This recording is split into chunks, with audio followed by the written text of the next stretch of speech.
மீண்டும் வழக்கை சந்தித்த சிம்புவோட வாலு. சிம்பு நடிச்ச வாலு படம் ஏற்கனவே பல வழக்குகளை சந்திச்ச பிறகுதான் திரைக்கு வந்தது.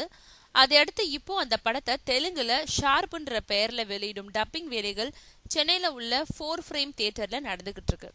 இந்த நிலையில மறுபடியும் அந்த படம் சம்பந்தமா ஒரு பிரச்சனை நீதிமன்றத்துக்கு போய் திரும்பி இருக்கு. அதாவது வாலு படத்தை 3 வருஷங்களுக்கு முன்னாடி தயாரிக்க தொடங்கின போதே தெலுங்கு ரைட்ஸ் வியாபாரம் ஆகிடுச்சான். 1.5 கோடி ரூபாய அப்போவே நிக் ஆர்ட்ஸ் கிட்ட கொடுத்துட்டாங்களாம். ஆனா இப்போ அவங்க தெலுங்கு ரைட்ஸ் பத்தி பேசின போது கூடுதல் தொகை தரணும்னு கேட்டாங்களாம். அதுக்கு தெலுங்கு ரைட்ஸை வாங்கின நிறுவனம் 1.5 கோடி ரூபாய்க்கு 3 வருடம் வட்டி போட்டு பாருங்க, அதுவே பெரிய தொகையாயிடும்னு சொல்றாங்களாம்.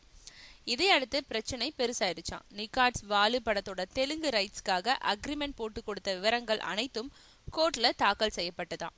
அதுக்கப்புறம் நடந்த விசாரணைக்கு பிறகு அதே தொகைக்கு தெலுங்கு உரிமத்தை கொடுக்கணும்னு தீர்ப்பாயிடுச்சா. இந்த பிரச்சனை தீர்ந்த பிறகுதான் தெலுங்கு பதிப்புக்கான டப்பிங் வேலைகள் நடக்குது. ஹன்சிகாவுக்கான டப்பிங் 2 நாட்கள்ல முடிஞ்சிட்ட நிலையில இப்போ சிம்புவுக்கான தெலுங்கு டப்பிங் வேலைகள் நடந்துகிட்டு இருக்கு.